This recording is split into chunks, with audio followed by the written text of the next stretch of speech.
Welcome to the deep dive. Today we're wrestling with a paradox, really, one that cuts right to the core of human experience. And it's this idea that confronting death, really acknowledging that your time is finite, is the absolute key to truly living, to truly leading. It does sound counterintuitive, doesn't it? Our sources for this, they span almost 2,000 years. We're pulling from ancient Stoicism, but also right up through, modern leadership frameworks. Okay. And we're going to try to synthesize all of that to give you a kind of shortcut to genuine high-stakes clarity. And those high stakes, they start in the most mundane way imaginable. Yeah. Our whole deep dive today begins with just hitting the snooze button. Yeah. You think, oh, that's just a modern problem, but no.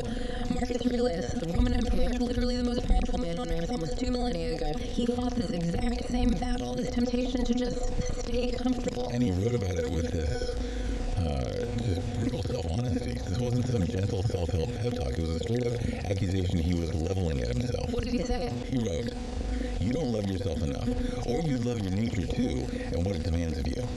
Wow, that is a challenging way to start your morning, to basically tell yourself that hitting snooze is an act of self-betrayal. Exactly.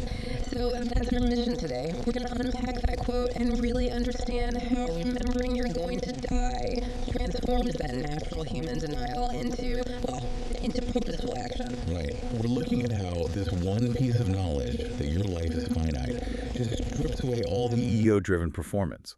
And all that's left is authentic purpose. We're going to show that focusing on the end actually improves the quality of life you're living right now. Okay, so let's start with the cost of denial. Robert Greene, he offers this really striking framework in our sources that defines the contrast between life and death. How does he frame it? Because it's more than just a physical statement. Yeah. What's so fascinating is how he defines death not as an event, but as a condition. A condition. Yeah. It's absolute stillness, separation, no movement, no change, except for the decay that follows. But life, on the other hand, life is defined by constant movement, diversity, connection. Okay, so if life is movement, here's the twist that I think you really need to absorb. If we spend our lives trying to push away the thought of death, if we deny it, we don't actually protect ourselves from it. Not at all. You become, and this is a quote, more death-like from within. You're choosing stillness before your time. When you deny that change is inevitable, you trap yourself in these habitual, repetitive ways of thinking.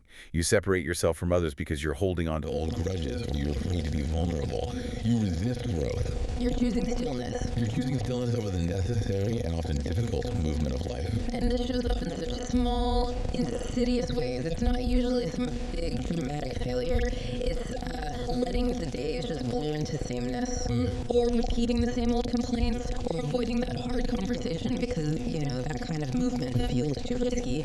You choose the stillness of silence instead. And it's the constant deferral of our ambitions. We tell ourselves we'll wait for that perfect future moment, the one that gives us permission or perfect safety, which of course it never comes. Right. So when we hit the snooze button, whether it's literally on the alarm clock or, metaphorically on our purpose, we're choosing stagnation. And Philosophically, that's a form of living death. But wait a second, isn't there a risk here? If you think about death all the time, doesn't that lead to nihilism, to just paralyzing fear? If it all ends, Why do anything? that's the key question. And that brings us to this idea of radical clarity. Marcus Aurelius, he managed to avoid that trap. He used history. He used it as an antidote to despair.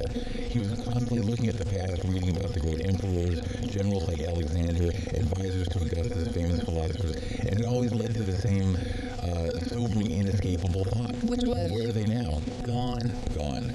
Their names, even the most powerful ones, are barely remembered. Their fame is expiring. Their statues are crumbling. The point isn't that they were totally forgotten, but that their ultimate fate is exactly the same as ours. It doesn't matter how much power they had. And that realization, that's the engine of radical clarity. Precisely. If fame fades, if legacy is uncertain, if even the memory of Alexander the Great will eventually just vanish, then the only thing that retains Ultimate, undeniable value is this present moment. right? And the quality of your actions within it. You have to be good because it's good, not because you want to be remembered for it. That's the beauty of it. It strips away all the performance. That completely shifts the focus. And I can see how this connects directly to modern leadership, specifically Simon Sinek and his whole thing about starting with why. Yes, exactly. Exactly. Performative leaders, they focus on what they achieve or how they do it. But true leaders, they explain why, and then they go and act on that why. Mortality awareness just makes performative leadership impossible. You can't lead from your ego or from applause if you know your time is short. You can't afford to waste it building some fragile reputation. You can't. Your why has to be deeper. It has to be about duty or service or just simple integrity. And when you're secure in that authentic purpose, you stop wasting energy on all the petty battles, which that aligns Perfectly with the gentle giant idea from Frank Leonard in our sources. Absolutely. The gentle giant is truly strong, calm, fair, caring, because they They have have absolutely nothing to prove. They avoid all the drama and the need for validation because real strength doesn't need it.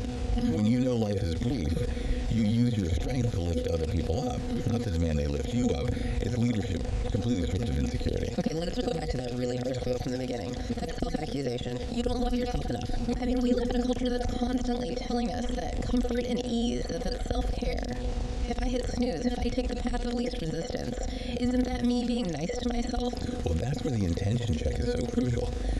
Through this lens of mortality, you see that true self-love. It means honoring the limited, irreplaceable time you have. Okay. It means respecting your one finite existence enough to use it intentionally, to use it as your nature demands. It's the kind of love that says, I respect my potential too much to waste this day. So hitting snooze, putting off the hard project, making excuses, that isn't self-care. It's self-betrayal. Because you're squandering the one resource Resource you can never, ever get back. and this is why so much of that ancient wisdom focused on discipline. Jim Rohn's line is so stark. He says, either you run the day or the day runs you. If you let your day start late, if you let distractions and impulses dictate your time, you're just living in reaction. You've outsourced your own intention to whatever happens across your path. And that intentionality, it requires preparation. It's not just about being rigid, it's about sharpening your habits so you can operate at your peak when you need to. I love that quote from Confucius. Oh, the one about the mechanic? Yes. The mechanic who would perfect his work must first sharpen his tools. And for us, our tools are our mindset, our self-control, our discipline. Marcus Aurelius would reinforce this just by looking at the natural world. The birds and the ants. The birds, the plants, the ants. They were all just going about their tasks, doing what their nature demanded. They weren't deferring their purpose. They were putting the world in order, each in their own small way. And we're called to do the same. That idea of a natural duty is both a heavy concept, but it's very grounding. And Marcus didn't just look at nature, he also looked backward. He studied the dead to better guide the living. Right, and this is where we get into a really fascinating practice. This lost book of his, The Acts of Ancient Greeks and Romans, is basically his philosophical commonplace book, a practice that thinkers like Montaigne also shared. So what was the point of a book like that? Was it just like academic record keeping? A fancy diary? No, it was so much more profound than that. It was a system for making better decisions. The whole point was to record these, quotes, cautionary tales from history, and then filter them through your own philosophy. It's a way to connect across time. To see yourself in the people who came before you? Exactly. To see that human nature, human challenges, really don't change that much. So when he read about a general Facing betrayal or an emperor falling to temptation, he wasn't just reading a story. No, he was seeing a pattern that he himself might have to face one day. He wasn't looking for a new answer. He was seeing the enduring rhythm of it all. The beat goes on. and by studying their choices, their mistakes, and their successes, You gain something far better than impulse or guesswork to guide us. That's the key. And preparation for living well, based on the documented lessons of those who've already gone. It gives you principles, not just reactions. okay, let's distill all of this down. The history, the discipline, the clarity. Let's turn it into a simple, radical, three-part prescription for anyone listening right now. Okay. Have less. Do more. Be more. I love that simplicity. It cuts right to the chase. When we say have less, we're talking about less pretension about your legacy, fewer excuses, less attachment to comfort. Yeah. We have to remember what Cervantes said. That which costs little is less valued. Our life, our attention, is the most costly thing we have. Yeah. We have to treat it that way. And do more. That means do more of the hard stuff, the work that creates growth. I love that example from the sources about the coach who learns to Love the last group of the day. The hard group. Yeah, the challenging students you don't naturally click with. That's where real excellence is made. It's about looking for that resistance. And finally, be more. more authentic, more connected, be more in a state of movement and intentional change instead of slipping back into that. Yeah. That stillness and repetition. Be more of the person you know you can be in this little window of time you have. There's a real liberation in this, isn't there? When Marcus considered that everyone in the old plays and stories he read was all dead now, he wasn't depressed. He was freed. He was freed from performing for them. That's the profound freedom here. If your legacy is totally uncertain, then you're free from performing for posterity. You're free from chasing applause. So you're free to just act from integrity. From integrity, not from some calculated strategy. You're free to show up and do the right thing simply because it is the right thing to do. Right. Not for what you might get in return. That action call is so simple, but it's so hard to maintain. You have to quiet the mind so the soul can speak. And what it says is always simple, isn't it? Always. Show up. Do the work. Connect with people. Don't put it off. Don't waste this moment. And that brings us right back to the core lesson of Memento Mori. It's not some morbid obsession with death. It is the ultimate tool for achieving a radical presence in your life. By connecting to the reality of death, we stop wasting our time on all the petty things that make us more death-like. The gossip, the grievances, the performance for other people. Yeah. You're free to move, to connect, to grow, to lead from a place of pure, authentic purpose. You're free to love yourself enough to honor what your limited, precious nature demands of you. Marcus Aurelius was the most powerful man in the world, and even he couldn't guarantee he'd be remembered.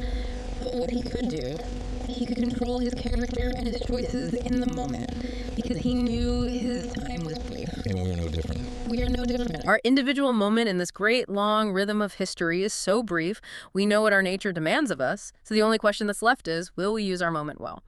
The beat goes on, but our time to contribute Is right now.